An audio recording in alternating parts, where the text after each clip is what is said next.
পাক বললেন ওমা তিলকা বিয়ামিনিকা ইয়া মূসা, ও জমানার নবী মূসা, তোমার হাতে কি বলে দাও, বলে দাও।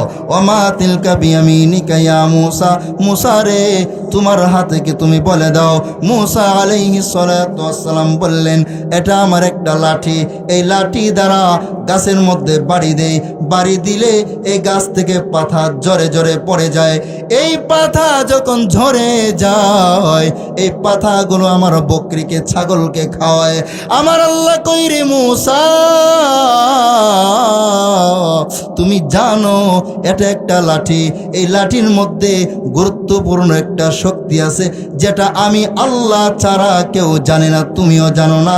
লাঠিটা জমিনে ছেড়ে দাও।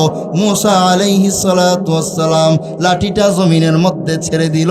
হিয়া হাইয়াতুম তাসা, আল্লাহ বলে ছেড়ে দেওয়ার সাথে সাথে এই লাঠিটা জীবন্ত একটা বিশাল সাপে রূপান্তরিত হয়ে যায়।